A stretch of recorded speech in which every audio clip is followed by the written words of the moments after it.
Kelihatan ininya, slide-nya? Belum. Belum. Kenapa ya?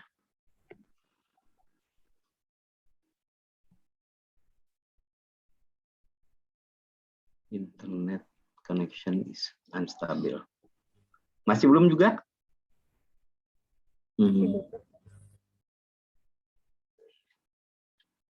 Kadang-kadang internetnya coba saya ganti dengan yang lain.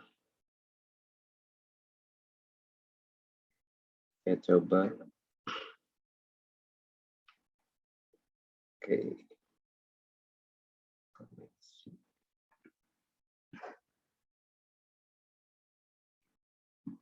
Padahal cukup penuh ininya, apa namanya? Masih juga belum kelihatan ya? Atau saya ini kan masih belum terlihat. bentar, yang sayanya barangkali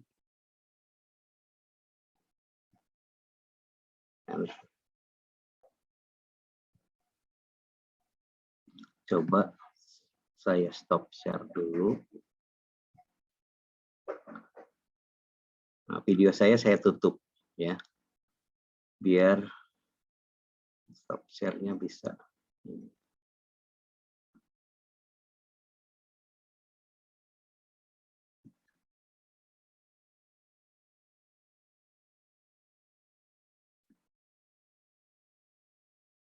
Sudah kelihatan belum? Masih belum, Pak. Aneh ya. Saya ganti ininya.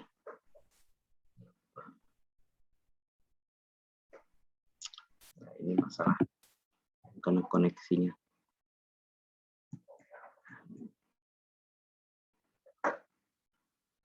Pakai yang ini.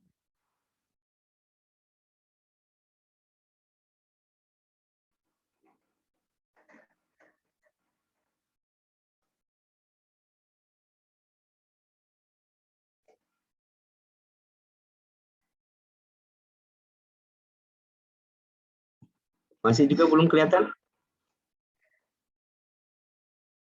Ya? Belum, Pak.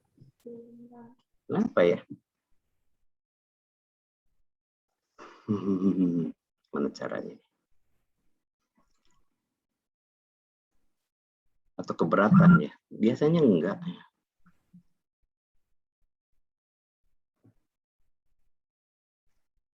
Saya tip S PDF. Coba saya ganti dengan PDF.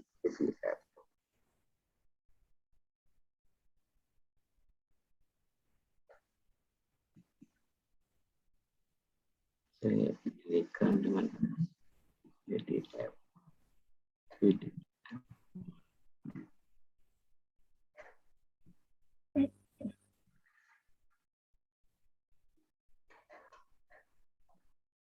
Yes, yes.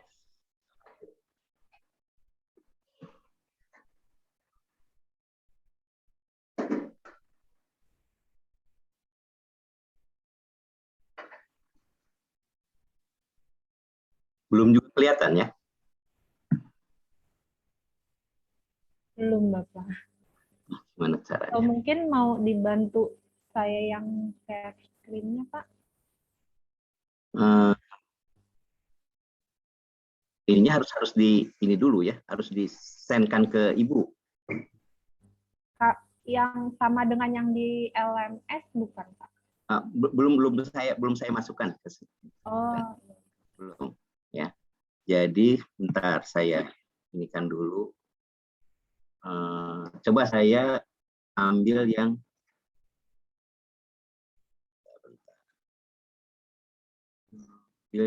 sekarang PDF-nya. PDF kan nggak terlalu berat ya. Bentar. Apa terlalu berat? Aneh. Biasanya nggak ada masalah.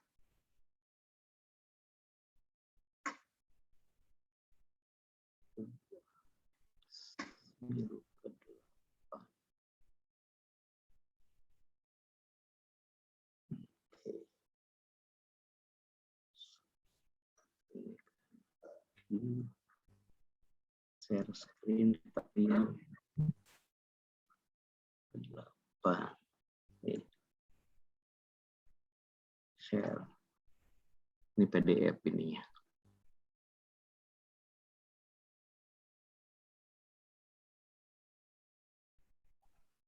Udah kelihatan? Ya? Sudah, Pak, sudah terlihat. Sudah? Sudah. Oke. Nah, saya coba.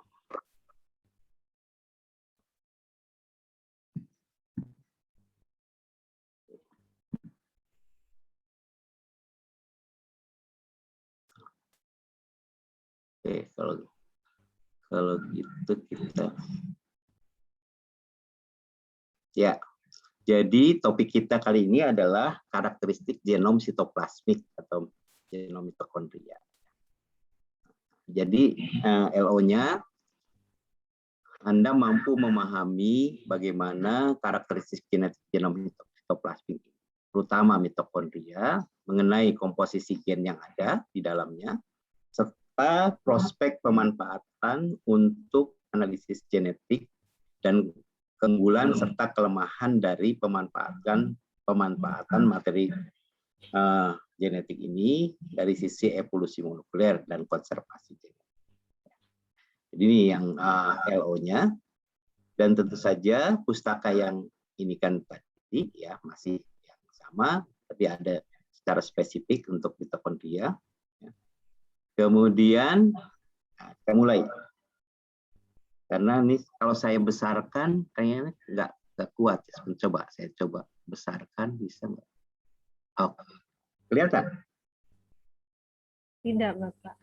Tidak, masih, berarti masih tetap yang kecil tadi. Nah, mendingan yang kecil aja ya kalau gitu. Mohon maaf, saya perbesar saja yang kecilnya karena nggak kuat kelihatan. Oke ya. Jadi apa itu genom sitoplasmik? Adalah material genetik organisme yang ada di dalam sitoplasma suatu sel. Ya. Nah, jadi kan kita lihat bahwa material genetik itu ada di sitoplasma dan ada di inti. Nah, ini yang ada di sitoplasma. Nah, genom sitoplasma ini berbeda struktur maupun komposisinya dibandingkan dengan genom inti, yaitu dalam hal ukurannya relatif kecil, ya. Jadi hampir 1/1000-nya.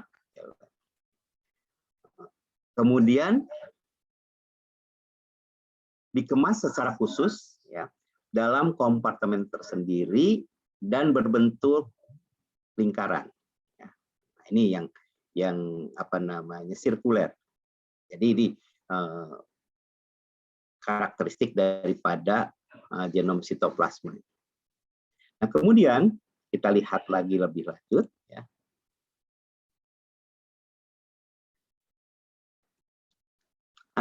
Berapa ukuran genom sitoplasma? Pertanyaan kedua adalah berapa ukuran genom sitoplasma? Nah, ternyata ukurannya berbeda-beda, tergantung pada macam organismenya. Sebagai contoh, ukuran genom mitokondria hewan tumbuhan itu lebih tinggi ya ukurannya dibandingkan dengan yang hewan. Sebagai contoh, ya, pada hewan itu berkisar antara 16.500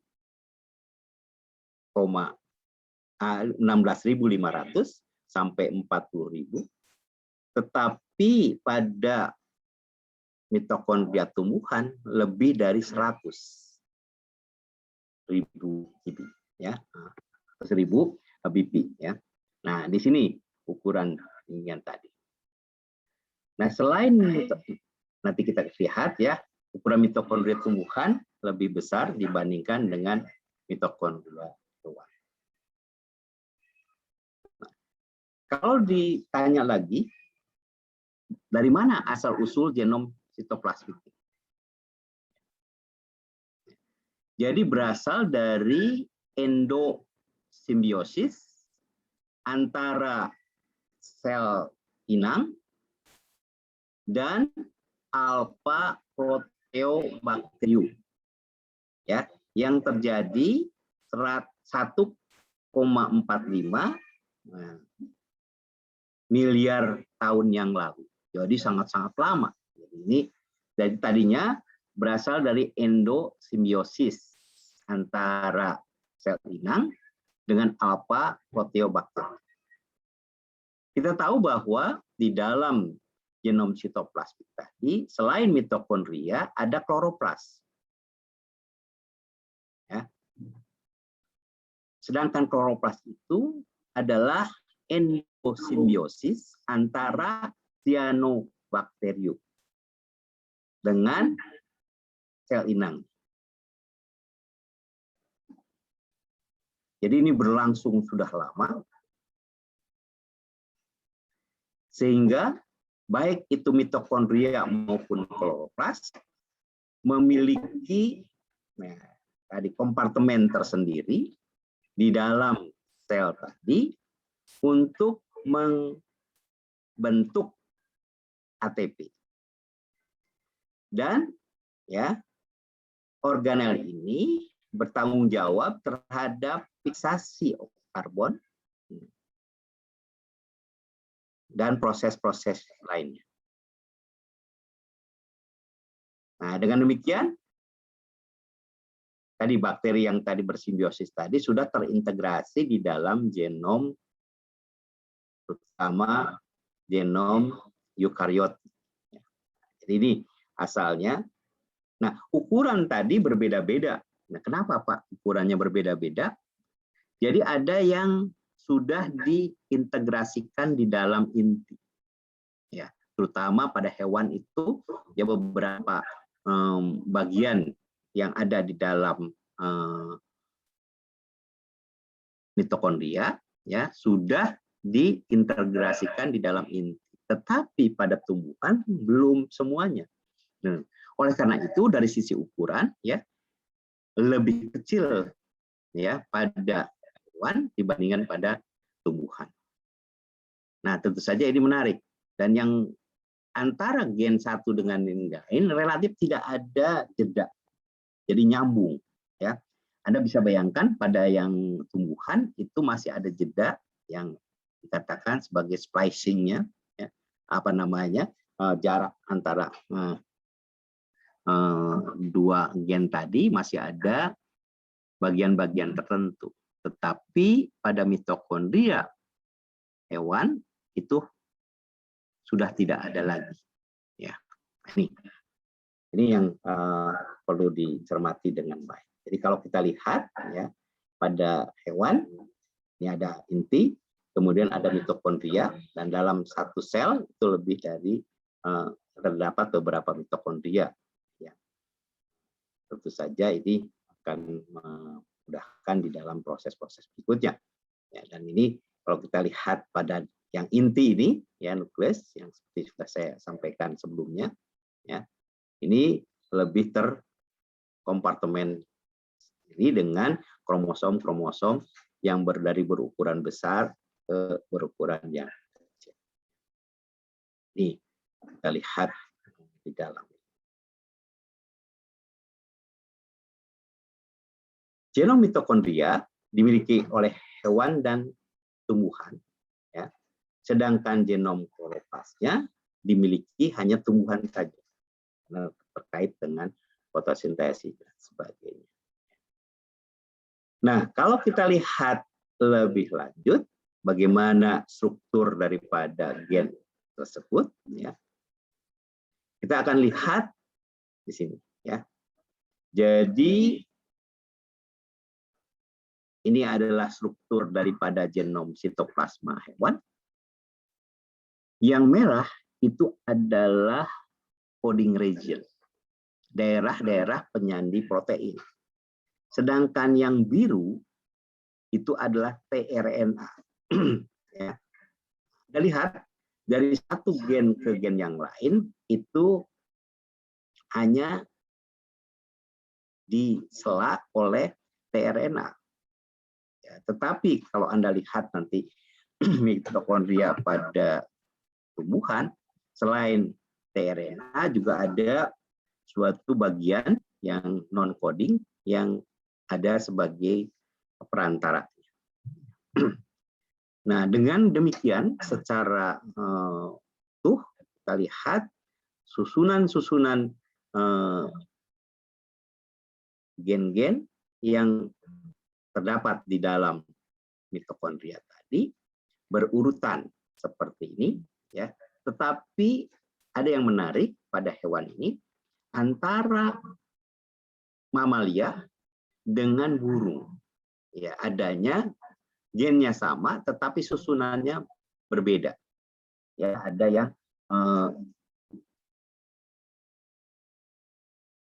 perpindahan dari posisi-posisinya. Jadi nanti Anda bisa bandingkan antara urutan, ya, gen-gen di dalam mitokondria tadi pada mamalia dengan pada burung. Nah, yang saya berikan contoh ini adalah pada mamalia, yaitu pada manusia. Yang besarnya adalah 16,6 kb atau 16.600-an. Dan ternyata antara satu gen dengan yang lain, ada yang dua tRNA, ada juga yang hanya satu tRNA, bahkan ada yang 4. Ya. Nah, ini kita lihat bahwa tadi susunan-susunan seperti ini. Bagaimana kalau kita lihat pada genom sitoplasmik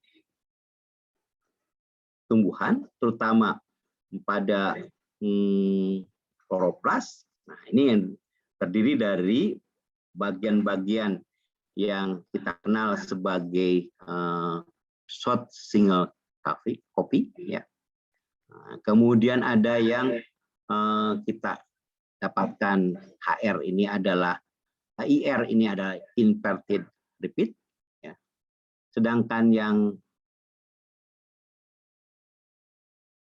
warna berikutnya adalah yang kita kenal sebagai LSC, ya, atau long single copy. Jadi ini yang bisa kita lihat susunan secara umum. Kemudian kita bisa lihat yang lebih spesifik lagi dan balik lagi ke mitokondria. Ya.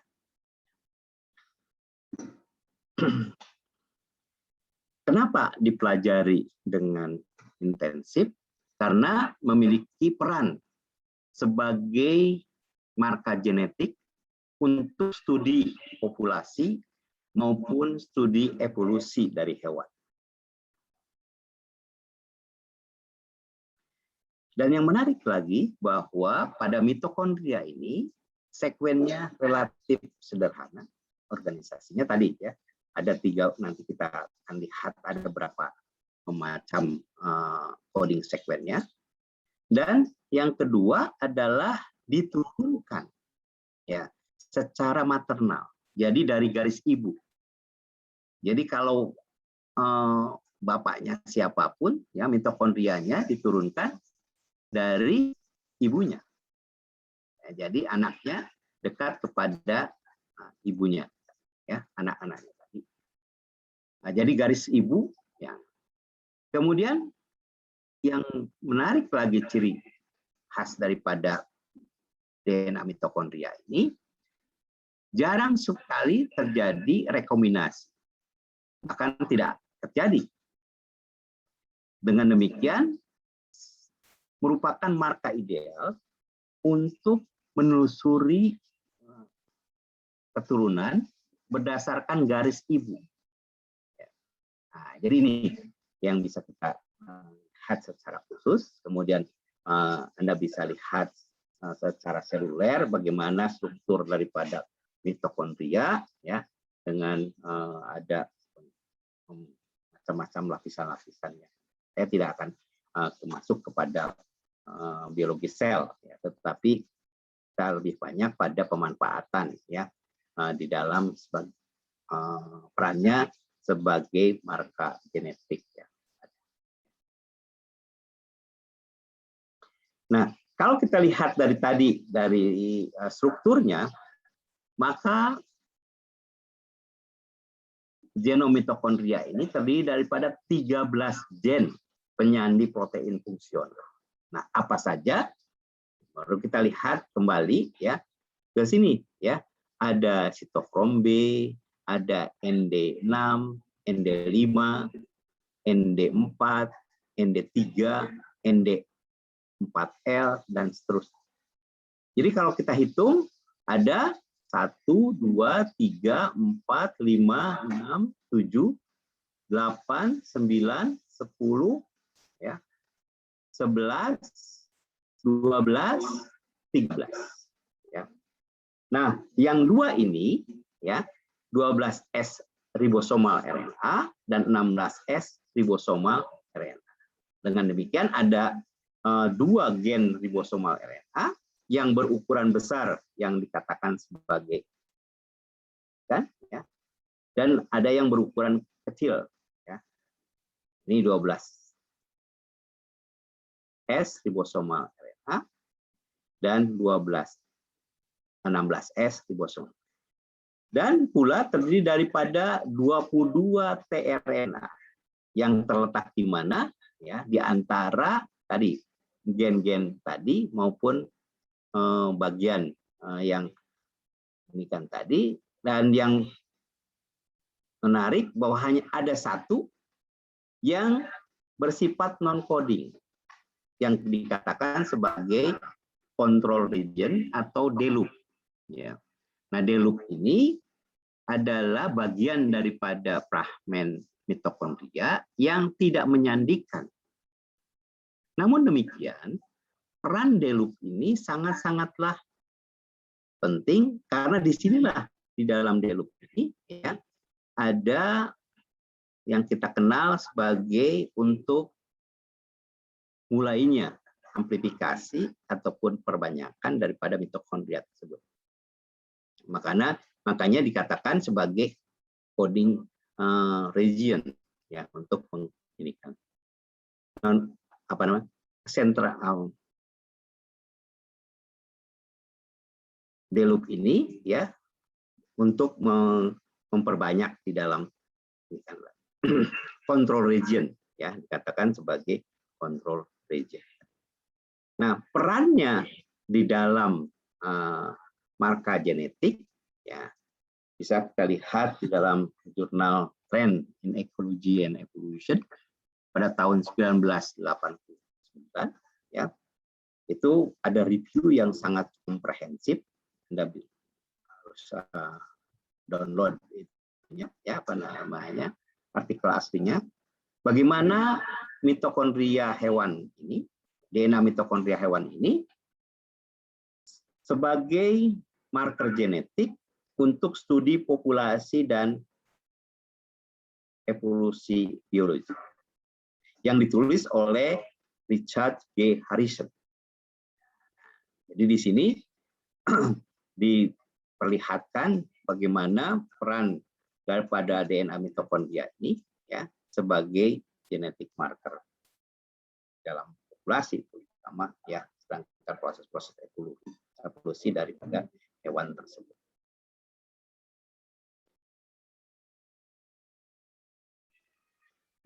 Sekarang kita masuk kepada masing-masing gen tadi.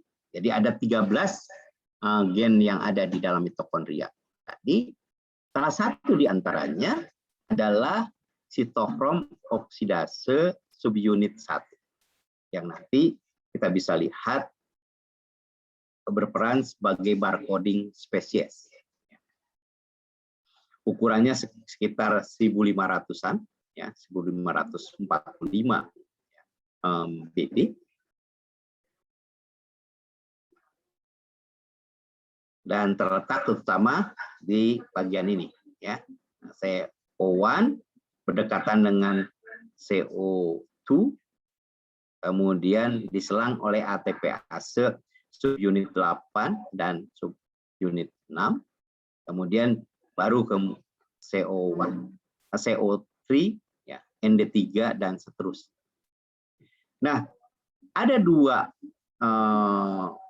rantai L bagian light bagian dalam, sedangkan yang hanya bagian luar. Gen CO1 ini kebanyakan gen-gen yang bersifat coding itu terletak di rantai H. Yang di rantai L-nya hanyalah ND6 saja.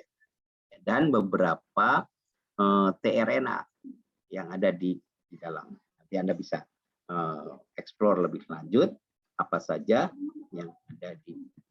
Nah, selain gen sitokrom oksidase subunit 1, ya, ada juga yang dijadikan marker genetik yang kedua untuk studi spesies, identitas spesies itu adalah sitokrom B. Ya. Jadi kita lihat sitokrom B di mana posisinya. Nah, di sini ya, masih tetap di dalam rantai H. Ya. Rantai berat di sini ya. Dan tentu saja sitokrom B ini ya, di samping posisinya berbeda dengan CO1 tadi, ukurannya juga lebih kecil, yaitu hanya 1143 ya, 40 atau 1143 ya, variasi. Umumnya adalah 1140 base pair. Nah, ini sitokrom B yang banyak ini kan. Sebelumnya, penelitian-penelitian sebelumnya untuk melihat identitas spesies ini digunakan justru bukan pada gen-gen penyandi protein, tetapi pada ribosomal RNA. Jadi ada yang ribosomal, terutama ribosomal RNA yang berukuran kecil, yaitu 12S ribosomal RNA. Namun demikian, setelah perkembangannya, ya 12S RNA ini mulai ditinggalkan karena ya ketajamannya lebih rendah ya dibandingkan dengan CO1 dan sitokrom B. Kenapa? Karena misalkan kalau hasil 12S RNA ya itu masih ada overlap ya beberapa termasuk di dalam kelompok yang sama, tetapi sebetulnya sudah mulai terpisah. Ini lebih conserve ya dibandingkan dengan yang lain. Di perubahan-perubahan lebih banyak ya pada yang CO1 dan sitokrom B. Oleh karena itu, mulai kalau Anda lihat publikasi-publikasi sebelum tahun 80-an, 90-an, 12 ribosomal RNA ini masih banyak dipakai, tetapi tahun-tahun berikutnya sudah ditinggalkan ya konsentrasi pada CO1 dan gen sitokrom. Dan hasil penelitian yang dilakukan oleh Hebert ya, sampai pada suatu penajaman bahwa di antara gen-gen di dalam genom mitokondria ini ada yang dapat dijadikan sebagai barcoding spesies, ya, yaitu penanda identitas daripada spesies. Oke, nah, kita meloncat pada tadi selain mitokondria ada juga gen kloroplas, genom kloroplas, ya. Nah, di genom kloroplas lebih kompleks lagi. Ya. Ini terutama untuk melihat identitas, misalkan untuk spesies, ya, maka pada tumbuhan digunakan gen RBCL, ribulose 1,5 bifosfat karboksilase large unit besar. Ya. Nah, itu yang banyak dipakai sebagai barcoding. Selain itu adalah ada MATCA, ya. MATCA ya, gen yang banyak juga dipakai untuk barcoding spesies. Ada juga beberapa gen-gen yang lain. Jadi kalau Anda lihat strukturnya, maka tidak heran jika ukurannya itu lebih besar ya dibandingkan dengan mitokondria. Karena kompleksitasnya juga lebih ini kan. Walaupun dua-duanya sama ya, sirkuler, kemudian ada rantai ringan dan rantai berat. Ada beberapa posisi-posisi gen-gen yang ada di rantai ringan dan ada juga yang di rantai. Nih. Jadi kalau Anda lihat sama dengan barcoding RBCL dengan yang CO1 ya, ukurannya relatif mirip ya. Ini 14,28 pp totalnya, tapi yang dipakai hanya 600-an. Sekarang ini pada. Nah, kenapa ini penting juga ya? Saya meneliti mengenai konservasi genetik badak Jawa. Nah, tentu saja selain melihat secara mengenai genom mitokondrianya, juga penting di dalam konservasi populasi tersebut adalah mengenai pakannya. Nah, untuk mengidentifikasi secara molekuler pakan-pakan yang dimakan oleh badak tersebut, karena jarang sekali kita melihat secara langsung ya badak sedang makan pakannya. Mungkin berdasarkan video trap yang kita bisa ini kan. Tetapi yang paling akurat adalah dari makanan yang dimakan kemudian dikeluarkan melalui feses. Dengan demikian kita bisa dapatkan secara akurat ya makanan-makanan apa saja yang dimakan oleh ya si badak tersebut ya, dengan menganalisis ya pakan yang dimakannya dari feses yang dikeluarkan oleh badak. Oleh karena itu penting ya kita bisa juga mempelajari ya genom sitoplasmik itu untuk digunakan di dalam manajemen populasi terutama pakan. Demikian pula pada beberapa hewan yang lain, primate. Misalkan kita bisa lihat apa yang dimakan oleh orangutan ya, dari analisis spesies. Buah-buahan maupun bagian-bagian tertentu. Demikian pula pada primate-primate ya yang memakan daunan, daun-daunan. Nah, kemudian juga kita bisa lihat ya, mudah di dalam primate tadi kalau kita bisa melihat langsung sehingga pada saat dia makan. Ya. Tetapi kalau kita tidak bisa mengamati secara langsung, bisa juga analisis secara indirect melalui feses, analisa feses, kemudian komposisi dari makanan yang dimakannya. Oleh karena itu, ya di dalam analisis genom sitoplasmik ini juga kita bisa, saya sudah terapkan beberapa marka yang sudah saya uji ya untuk tes ini kan tadi. Ya. Bahkan kita juga untuk lakukan untuk beberapa karang ya koral ya maupun beberapa tumbuhan ya yang hidup di laut tadi untuk ya. Nah, jadi contoh bagaimana kompleksitas daripada gen RBCL yang ada di sini. Kemudian juga kita perlihatkan gen yang lain di dalam kloroplas tadi adalah matka. Nah, matka itu maturase ya gen yang ukurannya juga tidak begitu besar, hanya 1.500 panjangnya. Itu bisa digunakan untuk barcoding untuk tumbuhan. Jadi ini kita bisa lihat marka-marka tadi ya, ini terletak di bagian. Nah, kita bisa desain apa namanya panjangnya ya sekitar 895 dengan primer spesifik dan bisa kita dapatkan amplifikasi secara parsial. Nah, gen mana lagi di dalam kloroplas yang digunakan sebagai marka? Berikutnya adalah ini adalah intron daripada tRNL. Ini letaknya ternyata di bagian yang light strand, ya, rantai. Jadi ini saya perlihatkan dari beberapa literatur yang ada, ya, gen-gen apa saja yang dipakai sebagai marka genetik untuk tumbuhan. Kenapa ini kita berbicara mengenai hewan, tapi kalau tumbuhan, terutama untuk pakan. Nanti kalau Anda mengeksplorasi secara pakan, ya. Jadi sehingga lengkap, ya. Nah, karena itu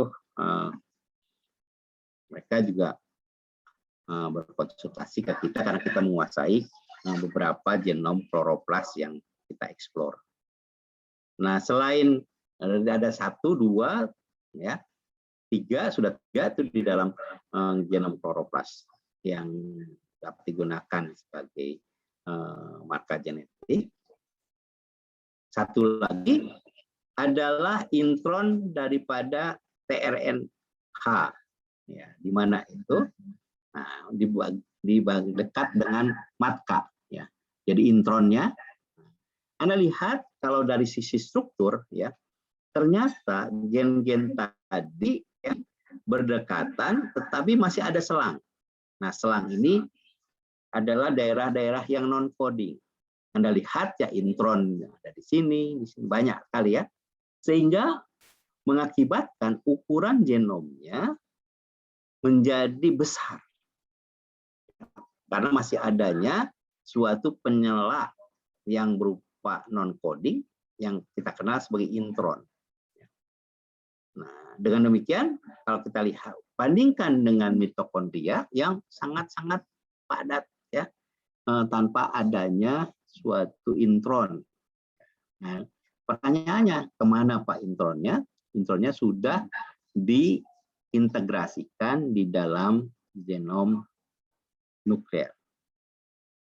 Oleh karena itu, di dalam genom nukleer, ya, kita dapatkan walaupun ukurannya sangat besar, sebetulnya yang codingnya tadi, yang kode ini kan tadi relatif jumlahnya kecil, ya. Yang banyak adalah yang daerah non codingnya. Oleh karena itu, tidak bisa nanti Anda kalau mempelajari analisis genom, ya, ukuran tidak bisa ukuran genom dibagi dengan ukuran rata-rata ukuran gen, itu akan dapat, ya, jumlah gennya yang sangat-sangat banyak. Sebagai contoh, ya, kalau ukurannya 16,3 miliar, ya, dibagi dengan ukuran rata-rata gennya itu sebesar misalkan 2 TB, ya, 2000, maka akan dapat, ya, ratusan gen yang ada di dalam genom organisme tersebut. Nah, padahal itu kurang tepat karena yang berisi gen-gen yang tersebut, ya, hanya berukuran relatif kecil. Sebagai contoh, dulu, ya, pada manusia diduga terdapat lebih dari 100 atau 200 gen. Sekarang sudah mengerucut bahwa di dalam genom manusia tadi, ya, hanya sekitar 30 ribuan gen penyusun dan berpartisipasi di dalam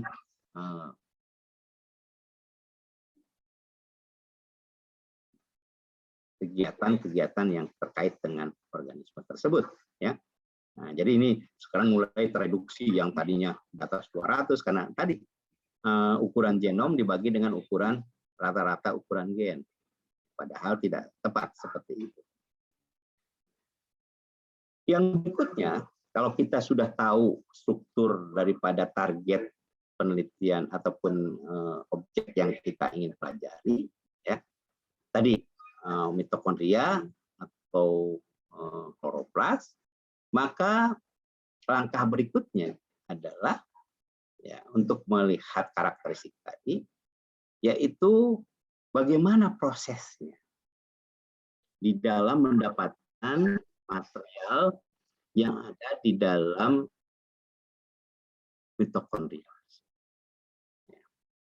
Nah, dilihat dari perkembangan teknik untuk mengisolasi mitokondria, maka beberapa teknik mengalami perkembangan yang sangat pesat awalnya kita mengisolasi mitokondria secara murni.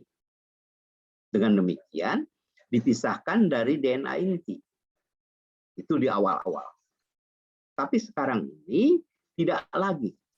Kita tidak peduli ya untuk memisahkan secara khusus antara mitokondria dengan inti.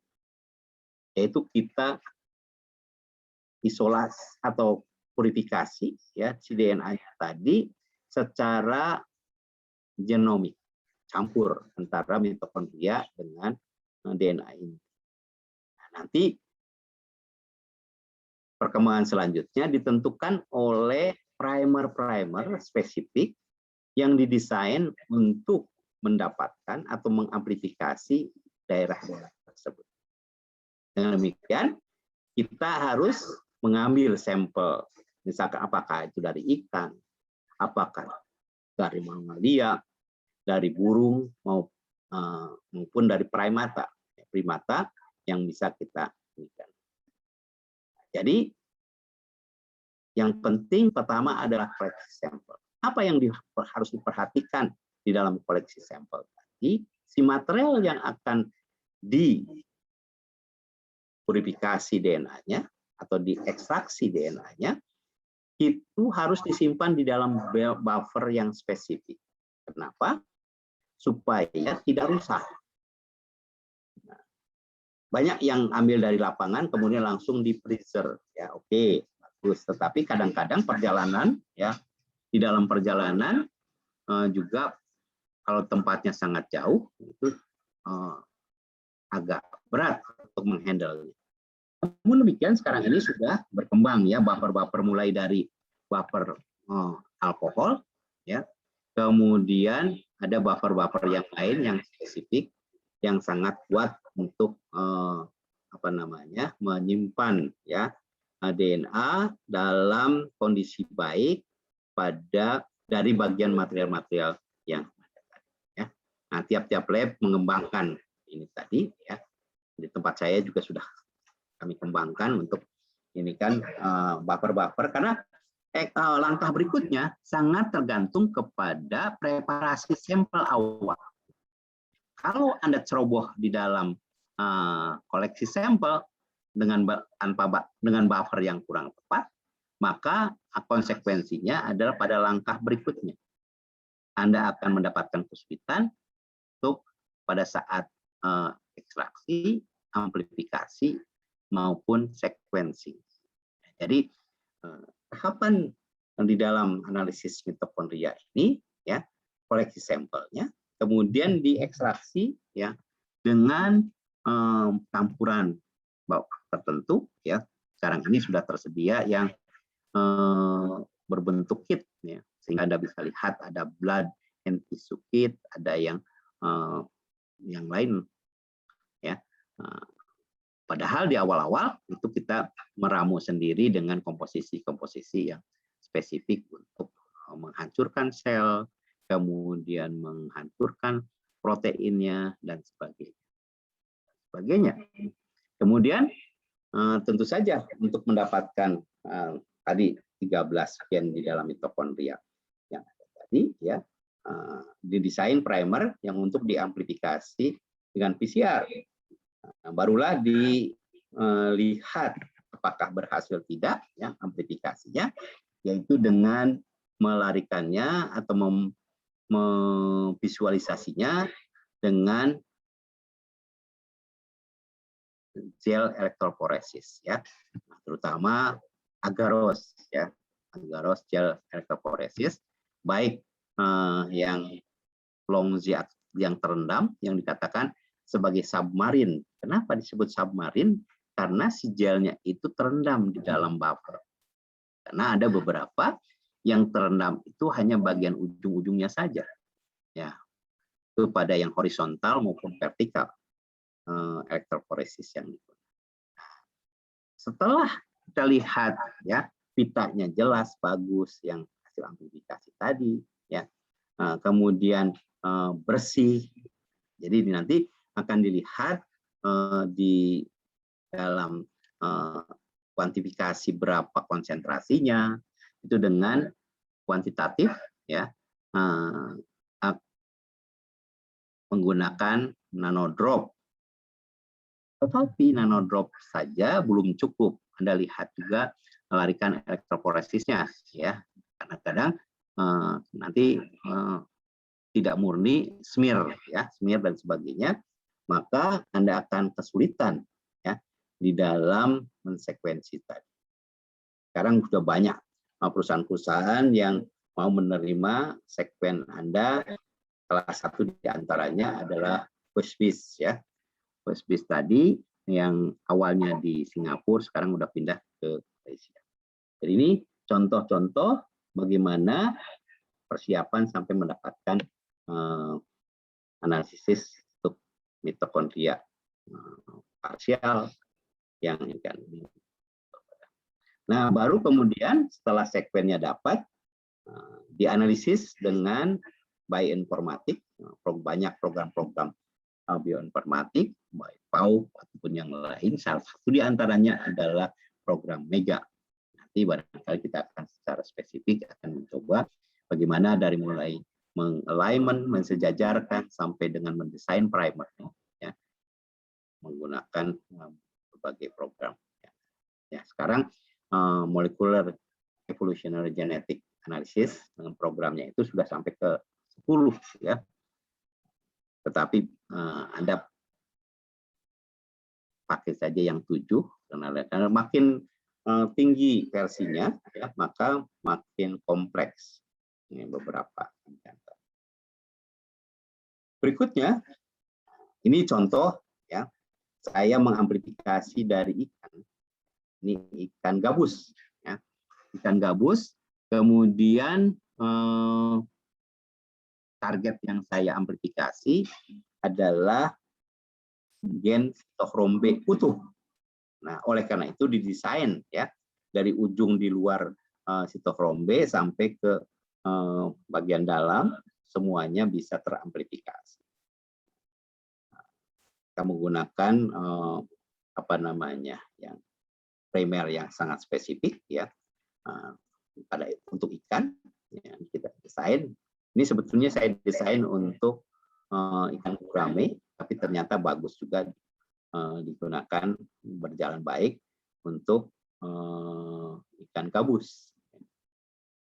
Nah, kenapa interest ke ikan gabus ya? Kali Pak Iwan ya yang dari perikanan ya. Itu kita lihat gabus banyak beberapa protein tertentu yang mempunyai peran sangat baik ya untuk apa namanya perbaikan sel maupun luka. Nah, dari inilah harus seperti ini. Banyak yang mendapatkan tadi mengisolasi. Ini yang secara utuh saya gunakan dengan ukuran 1.200-an ya. Padahal yang utuh tadi hanya 1.140 ya. Karena itu. Nah, jangan sampai ada pita-pita pengganggunya karena nanti Anda akan bermasalah pada saat sekuensi. Jadi harus seperti ini ya. Ini biasanya baru saya izinkan untuk di sequencing kalau sudah pitanya. Nah, kebanyakan udah ininya tidak bersih, kemudian banyak pengotor-pengotor yang lain yang bukan non target tadi. Anda lihat harus seperti ini sehingga nanti sekuen yang Anda dapatkan juga baik ya. Ini kan tadi bersih dan sebagainya. Nah, setelah itu baru kemudian dibuatkan hubungan kekerabatan ya. Ini saya ambilkan apa namanya ikan gabus dari berbagai lokasi. Ya, satu diantaranya adalah dari Kalimantan Selatan dan Tengah. Kemudian juga dari Jawa dan dari Lampung. Dan ternyata ini kita bisa membuat yang dikatakan sebagai filogeografik ya. Jadi bagaimana berdasarkan sebaran ikan gabus tadi karakteristik populasinya dan kita ambilkan standarnya ya untuk mengkoreksi ya Ini kan tadi, misalkan ini yang pertama, kita ambil ini adalah Cana Striata yang dari Kalimantan. Ini adalah Cana Striata yang dari Singapura. Ya. Kemudian ini Cana Striata yang dari Cina. Ternyata dari spesies yang sama, lokasi berbeda sudah berbeda clustering. Ini contoh-contoh bagaimana ya spesifikasi sekuen tadi dari fragmen yang sama. Ya, ini adalah sitochrom B utuh. Biasanya orang mengamplifikasi sitochrom B itu ukurannya kecil saja, 300, 400. Saya sarankan itu yang utuh supaya kita bisa lihat. Sebagai contoh, pada harimau, ya, setelah saya analisis, ternyata dari sitochrom B harimau tadi, kalau Anda mengambil dari bagian 1 sampai 600-an, itu variasinya tidak begitu. Begitu Anda amati setelah sekuen yang ke 600, di atas 600 sampai 1140, itu mulai terlihat variasi-variasi yang spesifik untuk wilayah sebaran maupun, sehingga saya bisa membedakan kalaupun kulit harimau itu dicampur, ya, kemudian mana harimau Jawa, harimau Sumatera, maka dengan mudah karena kita sudah punya marker yang spesifik untuk harimau Sumatera, berbeda dengan harimau Malaysia maupun harimau India dan yang lain sebagainya. Nah, demikian pula ini pada analisis mitokondria, terutama sitochrom B pada ikan. Nah, dari sekuen yang kita dapatkan, kita akan melihat ya mana sekuen-sekuen spesifik, ya, melihat tadi kan di dalam ininya adalah ambil yang standarnya dari GenBank, misalkan dengan kode MN057159.1. Dan ternyata ini lebih dekat dengan klaster 2. Ya. Nah, ini jadi ada beberapa perbedaan bahasa-bahasa spesifik. Nah, teknik ini ya kita kenal dengan SNP atau SNP, Single Nucleated Polymorphism. Ya, di samping nanti perbedaan ragam daripada nuklitidanya, juga Anda perhatikan ya sekuen-sekuen spesifiknya yang ada di kelompok tersebut dan terpisah dengan ini analisis karakteristik DNA mitokondria secara spesifik per gen yang diinginkan. Berikutnya, ini contoh di jurnal yang sangat prestisius, yaitu Molecular Ecology, ya, menyatakan bagaimana Galtier mereview. Ya. Nah, kebetulan ini Galtier ini satu lab dengan tempat saya dulu sekolah. Ya. Jadi di Montpellier, kemudian di Institute Science Evolution, ya, ISEM, tempat saya belajar, kemudian ini. Ya.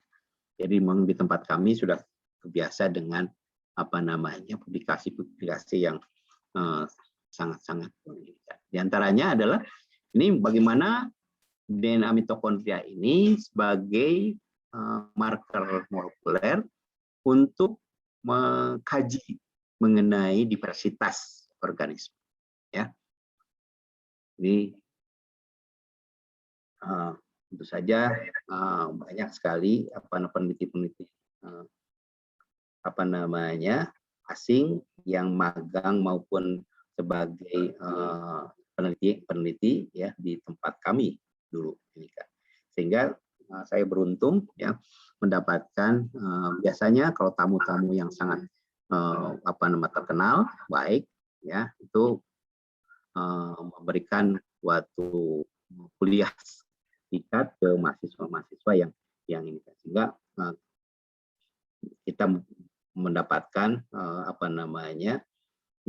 kuliah langsung dari orang-orang yang memang sangat-sangat ahli di bidang tertentu tadi. Nah, ini saya beruntung di tempat ini yang sangat rutin ya.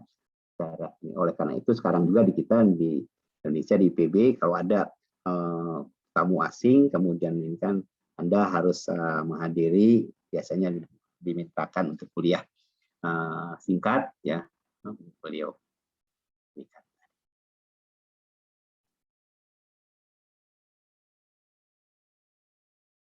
Berikutnya ya, bahwa DNA mitokondria ini tadi sudah sebagai untuk marka genetik. Salah satu di antaranya adalah sebagai DNA barcode. Barcode sama seperti kalau kita belanja di supermarket itu ada barcode-nya. Sekarang masuk ke ini saja bahwa Anda sudah divaksin atau tidak pakai barcode kan. Nah, barcode itu memberikan suatu identitas.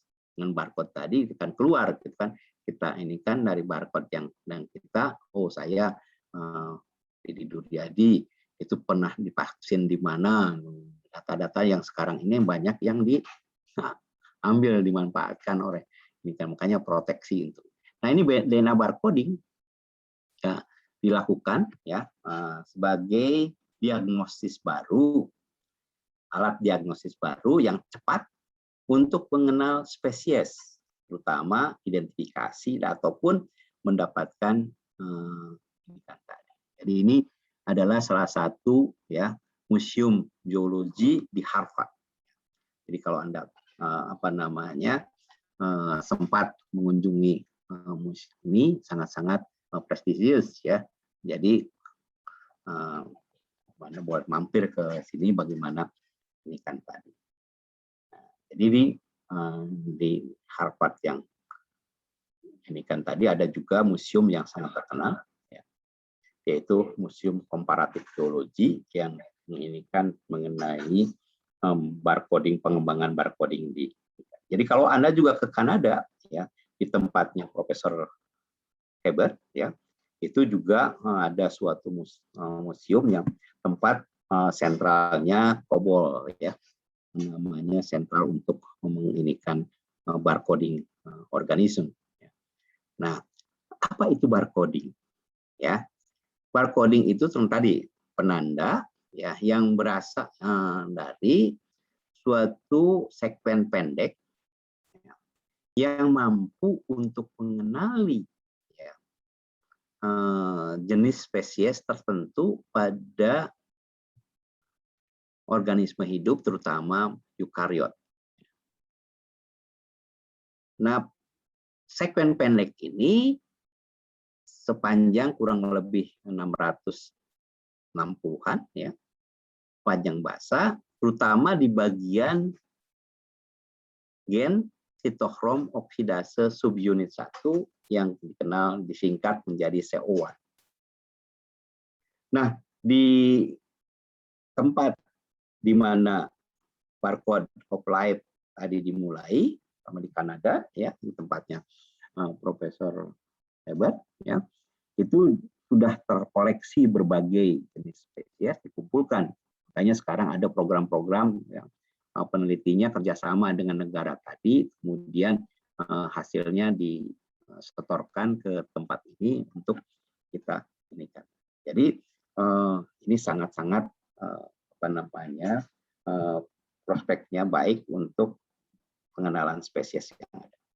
Nah, sebagai contoh, ini contoh ya bagaimana barcode untuk beberapa serangga. Ya, ini serangga yang diinikan dari Amerika, kemudian dari University of Purdue ya.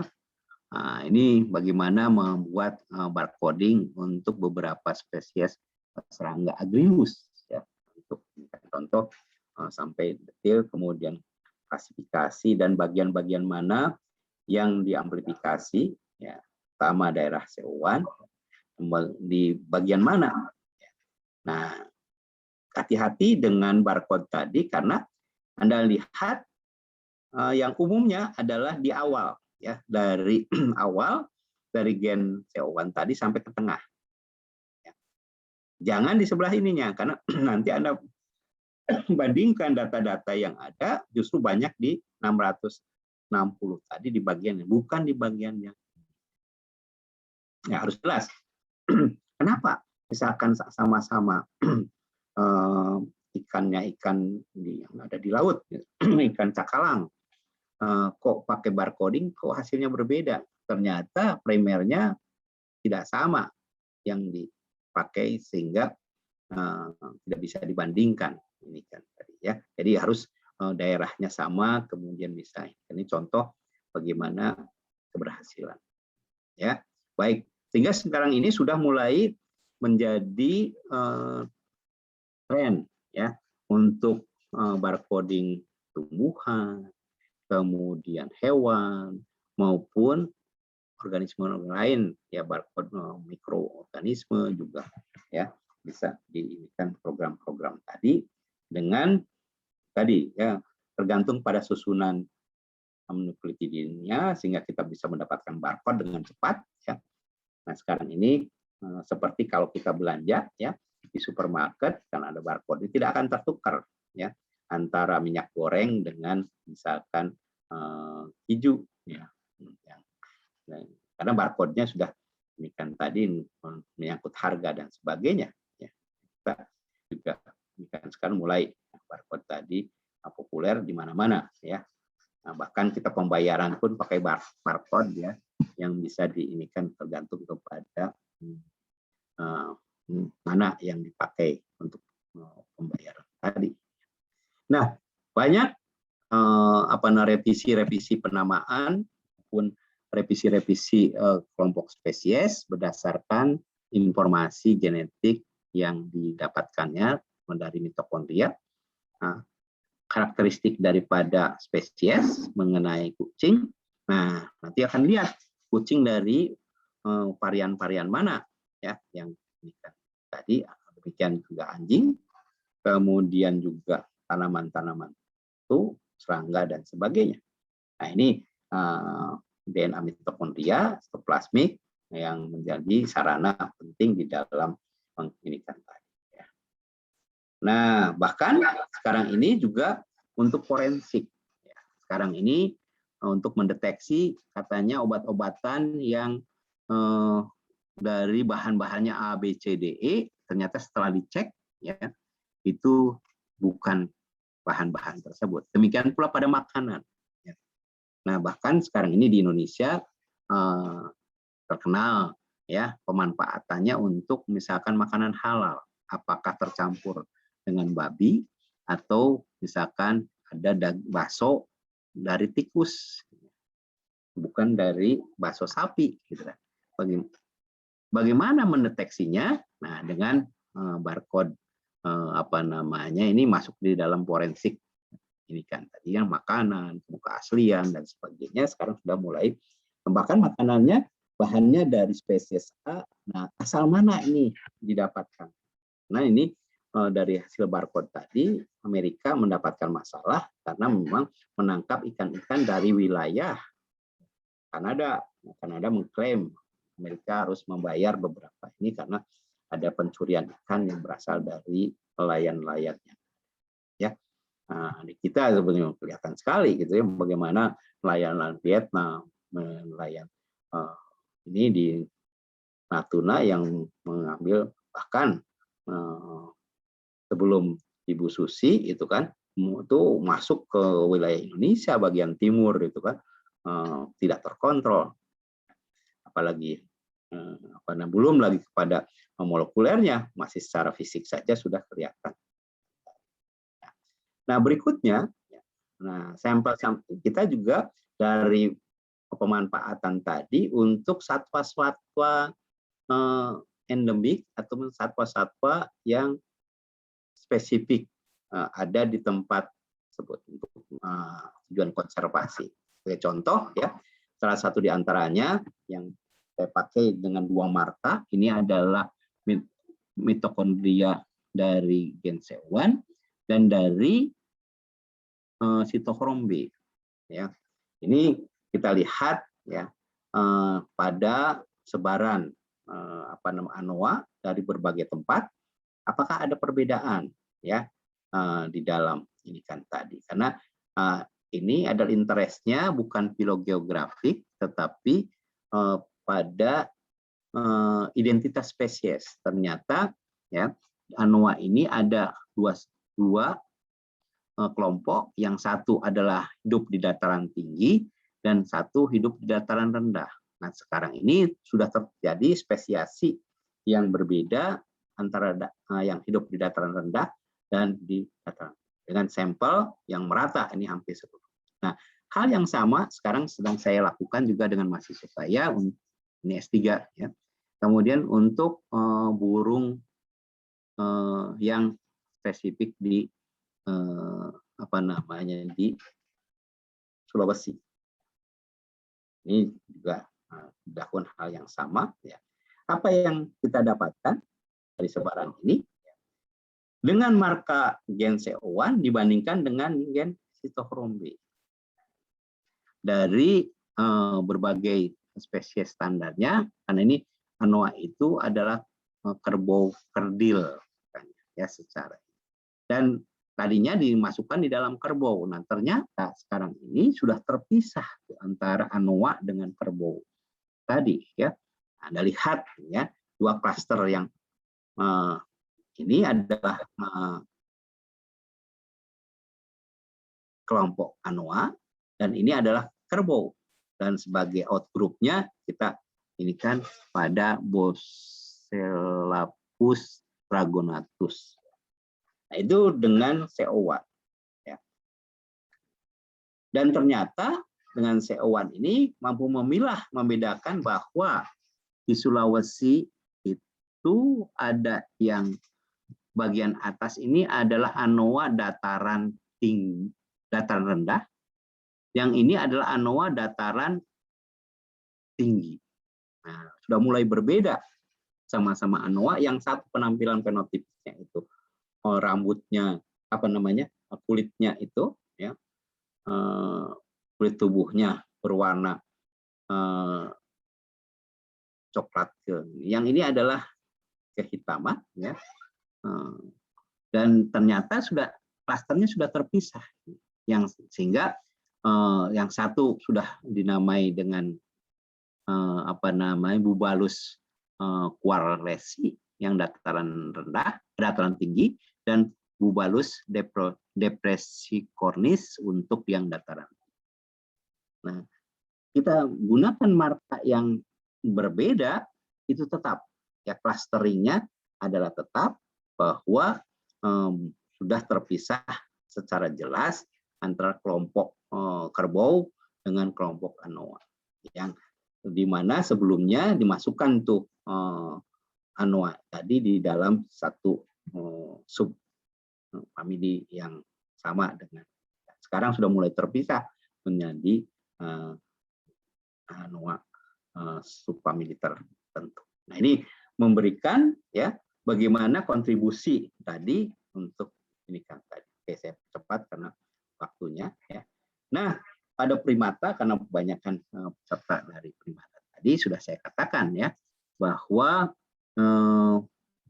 dapat digunakan untuk memilah ya filogeografik orang utan, dan tentu saja dipuji meneliti orang utan Sumatera yang sekarang mendapatkan di satu spesies baru Tapanuliensis ya, dan kita lihat ini di Kalimantan dengan beberapa subspesies. Ini dengan DNA mitokondria kita bisa memilah secara khusus ya untuk ini kan tadi. Dan 3 subspesies yang berbeda dengan memakai marker genetik.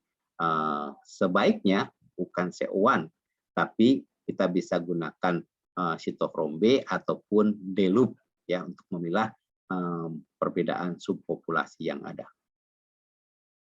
Hal yang sama juga sudah diteliti untuk primate ini adalah untuk monyet Sulawesi ya, makaka Sulawesi ya, dengan adanya kelompoknya penelitinya dari Pak Bambang dengan grup dari Jepang, ya.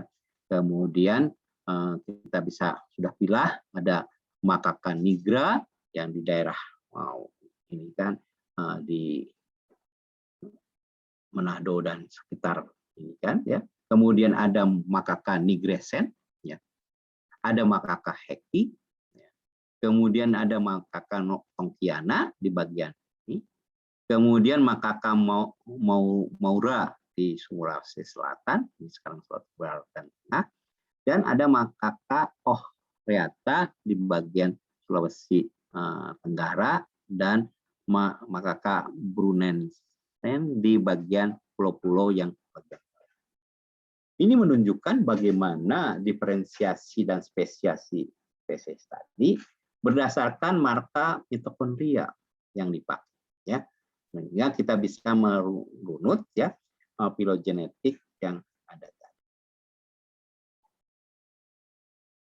Nah, sekarang dengan kalau pertemuan pendekatan-pendekatan tadi berdasarkan kita comot satu-satu, ya, amplifikasi gen-gen yang ada di dalam mitokondria. Perkembangan terbaru, ya. Jadi genom mitokondria ini sekarang ini sudah dilakukan secara penuh. Nah, bagaimana perkembangan berikutnya? Karena adanya kemampuan mensekuen DNA dalam studi genom mitokondria tidak dilakukan satu persatu parsial seperti yang saya sampaikan tadi. Sekarang ini justru whole mitokondria, ya, secara utuh yang kita kenal sebagai mitogenom. Misalkan sekarang untuk makaka fascicularis itu sudah seluruh genom mitokondrianya bisa kita identifikasi dan isolasi. Teknik ataupun analisis itu dikatakan sebagai mitogenom. Ya. Kalau pada mikroba sekarang ini sudah sampai pada misalkan komunitas mikroba yang hidup di tempat tersebut dengan analisis yang kita kenal sebagai metagenomik. Metagenomik, ya, dari kelompok-kelompok. Nah, sedangkan pada hewan, ya, mitogenom, ya, itu secara keseluruhan. Dengan demikian, mitogenom itu adalah informasi genetik secara utuh dari seluruh material genetik yang ada di dalam genom mitokondria, whole genome mitokondria. Nah, coba seperti apa ininya. Sekarang ini sudah tren gitu kan, pendekatan whole genome mitokondria yang sekarang mitogenom sequencing sebagai beberapa teknik yang ada. Kemudian ini contoh publikasi-publikasi yang sekarang ini kalau Anda lihat di ini kan adalah ke arah mitogenom. Nah, yang satu teknik yang pertama adalah dengan mengamplifikasikan, ya, menggunakan primer. Nah, ini bagaimana cara mendeteksinya? Yang pertama, dengan melakukan multi alignment hasil PCR menggunakan primer walking. Jadi setelah Anda isolasi DNA genomiknya, maka Anda menggunakan primer yang seluruhnya bisa menyambungkan antara bagian-bagian di dalam mitokondria tadi. Nah, itu dikatakan sebagai teknik yang menggunakan berbagai primer, ini sampai 21 primer, ya. Apa yang dilakukan oleh siapa ini? Oleh Timbo, ya, untuk dengan teknik yang sama saya gunakan juga untuk ANOA oleh mahasiswa saya dengan prinsip primer walking. Jadi si primernya itu ada 21, 23 primer yang nyambung satu-satu overlap satu dengan yang lain sehingga itu dalam waktu yang relatif singkat, ya 1 tahun saja, ya, itu bisa mendapatkan yang sebelumnya itu untuk menganalisis perlu 2-3 tahun. Nah, kemudian Pak Parajalah menggunakan pendekatan tadi dalam disertasi doktornya untuk hewan kura-kura ya. Nah, saya lakukan dengan primer walking multi alignment pada mitokondria utuh ini juga saya terapkan untuk ANOA. Sudah dipublikasi ya di jurnal internasional yang bergengsi juga. Yang menarik sebetulnya yang kedua, memanfaatkan teknologi NGS. Ya. Nanti barangkali waktu kita terbatas, saya bisa bicara mengenai bagaimana memanfaatkan next generation sequencing, terutama generasi kedua, ya, yaitu memakai MiSeq dan HiSeq, ya, sekuen. Nah, MiSeq sekuen dari Illumina yang bisa untuk whole mitochondria genome dalam waktu yang relatif singkat. Nah, ini sudah saya kerjakan, ya. Saya punya dengan teknik mitogenome NGS ini, ya, untuk Badak Kalimantan. Sekarang ini ada Badak Kalimantan yang baru ditemukan lagi, ya. Saya sudah punya sekuennya, namun belum saya publikasi. Itu Najat yang tertangkap mati, kemudian sekarang masih hidup adalah pahu, ya. Nah, sekuennya udah saya siap, barangkali mudah-mudahan waktu saya ini kan bisa publikasi, ya, untuk whole genome mitokondria dengan teknik NGS. Dan demikian pula pada badak Jawa, karena interest udah sekuennya sudah di tangan saya, sedang saya olah, gitu. Nah, mudah-mudahan. Dan demikian dengan pengalaman ini, maka Anda bisa menggunakan, ya, teknik ini untuk whole genome mitokondria dalam waktu tidak begitu lama, ya. Ini hanya waktu 3 bulanan, ya, sampai 40. Anda sudah mendapatkan data-data ini secara utuh, ya. Nah, ini barangkali nanti verifikasi dan sebagainya. Nah, ini adalah teknologi untuk laut, ya, untuk hewan-hewan laut, ya, ikan maupun ini belum banyak tuh menggunakan NGS, ya. Dan untuk Anda ini kan tadi bisa satu doktor atau master untuk yang hanya teknik NGS saja, cuma memang dananya yang harus disiapkan lebih. Baik, barangkali itu yang bisa saya sampaikan pagi ini. Saya stop share-nya, saya tunggu pertanyaan-pertanyaan dari Bapak dan Ibu dari apa yang saya sampaikan. Jadi teknik terbaru yang disampaikan tadi bukan rencana, ya, sudah kalau Anda bisa konsultasi ke saya, ya, itu sudah ini kan dengan teknik-teknik pengolahan. Memang kita memerlukan komputer yang tidak, ya, kalau pakai laptop biasa itu terlalu lama, ya, jadi harus ada superkomputer, yang itulah kelemahan. Saya belum mempunyai superkomputer, sebetulnya bisa nebeng ke teman-teman di Ilkom ataupun di tempat lain yang bisa, datanya sudah ada di saya. Jadi 3 spesies, ya, sudah ini kan barang 4, 1 burung rangkong, ya, sudah saya punya juga whole genome mitokondrianya saya untuk ini kan. Cuma memang kelemahan saya adalah belum sempat publikasi karena kesibukan yang ini kan tadi. Nah, itu semuanya ada original dan Anda bisa yang untuk inovasi. Nanti ini bisa Anda kerjakan, ya, dengan pengalaman-pengalaman yang saya dapatkan tadi, Anda kalau mau. Dan relatif cepat. Yang tadinya 2-3 tahun, ya, hanya 2-3 bulan aja sudah selesai. Memang dananya sebetulnya tidak terlalu besar juga. Oke, silakan. Kalau ada yang pertanyaan maupun ini kan dari apa yang sudah saya sampaikan, ya. Silakan. Asri atau Ibu Tantri, ada pertanyaan? Ya, silakan. Dari apa yang saya sampaikan. Apakah cukup jelas apa yang saya sampaikan tadi? Ya. Cukup jelas, silakan. Pak. Cuman ya.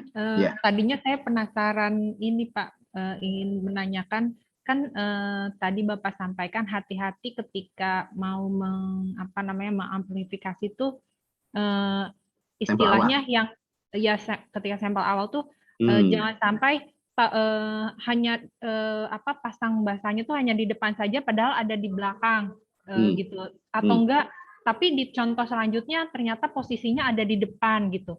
Nah, bagaimana kita bisa tahu, oh nih untuk primer yang kita gunakan untuk mendapatkan yang sebelah sini loh gitu. Gimana itu ya Pak? Bisa taunya supaya dapat gitu. Yang pertama adalah Anda harus punya dulu ya. Nanti bisa lihat di Genbank kan, segmen utuhnya. Ya. Nah, dari segmen utuh tadi kan kita masuk suatu ruangan yang masih blank kan. Nah, segmen utuhnya ada, tapi yang mana yang bervariasi? Nah, itu berdasarkan pertama adalah experience ya. Kemudian yang kedua adalah Anda pernah melakukan beberapa uji coba-coba mana yang bervariasi dulu kan.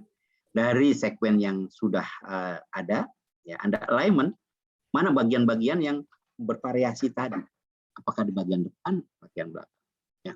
Nah, saya juga pada awal-awal itu kan tidak punya informasi hanya satu macam harimau yang ini kan tadi ya, belum terlihat. Ternyata untuk harimau Sumatera itu justru bukan banyak orang yang mendesainnya itu primernya di bagian depan. Nggak didapatkan tuh variasi-variasi sama aja gitu kan di antara Sumatera dengan yang ini. Tetapi begitu saya katakan ke mahasiswa ya, coba kita geser, kita berbeda dengan yang lain, kita geser sebelah kanan gitu kan, yang sebelah sampai ujungnya, karena banyak yang data-data dari ini kan tidak ada perbedaan. Begitu saya ini kan geser sebelah kanan, barulah muncul variasi.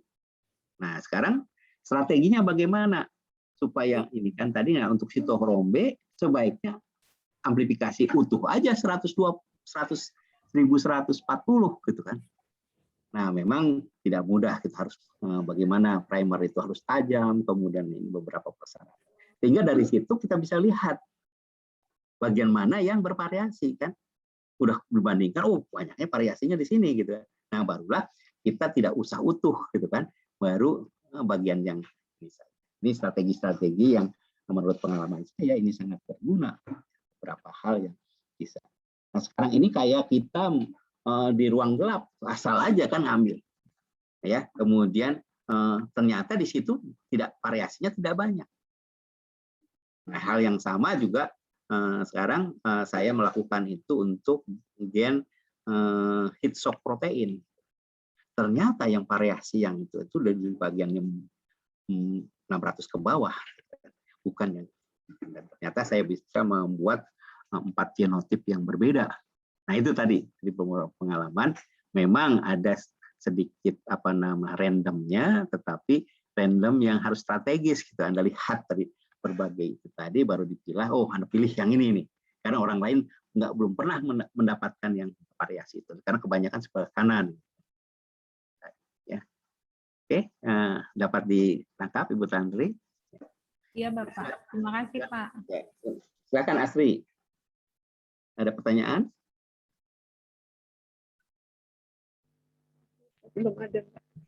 Belum ada. Pak Iwan, mana Pak Iwan ada rasanya ya tadi ya? Pak Iwan? Iya hadir Pak. Gimana pengalaman di ini kan untuk ikan ya terutamanya? Iya mau tanya Pak. Tadi kan Bapak jelaskan kalau DNA mitokondria itu lebih simpel begitu ya Pak ya dibandingkan DNA inti begitu. Nah mau tanya kalau gen-gen yang ada di DNA mitokondria itu apakah semuanya terdapat di DNA inti juga Pak? Nah ya, jadi tidak ada di DNA inti. Jadi hanya spesifik ada di mitokondria. Ya. Oleh karena itu ya dulu awal-awal itu dipisahkan dulu ya, kita mengisolasi mitokondria, baru mengeksplorasi gen-gen yang ada di mitokondria. Nah waktu itu belum ada primer yang spesifik.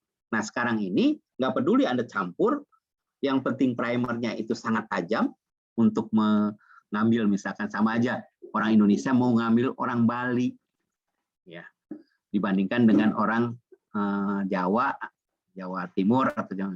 Nah dengan ini karakteristik spesifik itu bisa didapatkan, dicampurlah orang-orang, tapi begitu didapatkan ini adalah pastilah orang Bali. Nah itu beberapa yang Nah, sekarang ini justru gen-gen yang ada di dalam mitokondria tidak ada di inti. Ya. Nah, itu yang kelebihannya. Tetapi juga terbatas perannya, kan? Peran gen-gen yang ada di mitokondria itu lebih spesifik kita dibandingkan dengan ada yang di dalam gen. Pak siapa di perikanan Madupa itu siapa? Pak siapa? Pak Hawis Madupa. Pak Hawis ya, Pak Hawis itu banyak mulai bekerja dengan barcoding untuk ikan-ikan di laut Indonesia ya. Iya, Pak. Nah, itu apa namanya? Dia dosen pembimbing saya, Pak. Oke, ya. Dan kebetulan ada mahasiswa saya yang sama-sama di Universitas Bremen, ya. Itu juga di tempat yang sama dengan Pak Madupa yang ini. Saya Pak Agus, yang sekarang udah prof ya, udah profesor ya.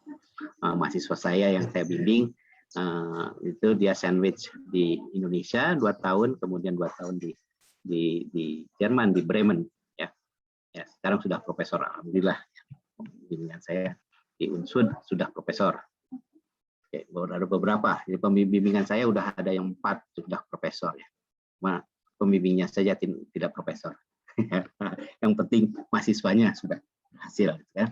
Oke, ada pertanyaan lain? Ya.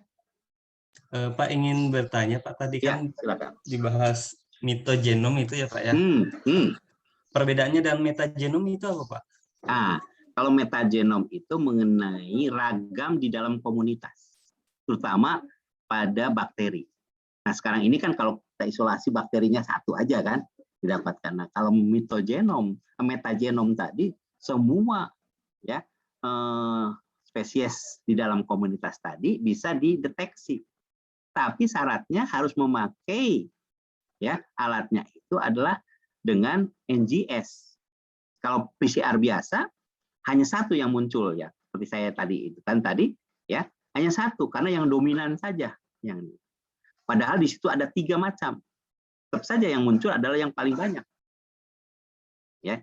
Nah, kalau dengan metapopulasi, metagenomik gitu kan, itu semuanya bisa di. Nah, sekarang ini untuk deteksi DNA, environmental DNA sekarang itu banyak. Misalkan di air ya, ada ikan apa saja yang ikan. Nah, kita diambil airnya, kemudian dipakai marka untuk ikan yang ada di situ kan di dalam pada saat NGS-nya ya, didesain. Nah, nanti akan keluar tuh potongan-potongan yang didapatkan, kemudian direkonstruksi dengan bioinformatik kita dapat ada 10 spesies. Nah, itu yang dilakukan oleh teman-teman di mikro sudah menggunakan metagenomik. Nah, sekarang ini kita di hewan justru bisa juga melakukan metagenomik ya untuk tadi DNA. Ya. Tetapi sekarang ini kita lebih populer dengan mitogenom ya. Karena jadi whole mitokondria karena ukurannya hanya 16.500 atau sampai dengan 2.000 tadi bisa kita dapat. Dan itu saya sudah dengan melakukan teknik yang sama, saya sudah 4 spesies di tangan saya ya dengan teknik itu. Cuma mestinya harus cepat-cepat publikasi ini. Apa namanya? Baik teknik maupun ya. Tapi tadi syaratnya adalah kita memang terbatas dengan karena itu kan kumpulan dari big data. Kita bicara big data, kemudian kita olah dengan program-program. Ya, kalau saya mengandalkan laptop yang ini, wah, ini apa lelet ya, ini kan berapa hari baru keluar ini. Oke, ada lagi? Nah, mudah-mudahan Anda juga bisa melakukan. Ya. Baik, terima kasih Pak.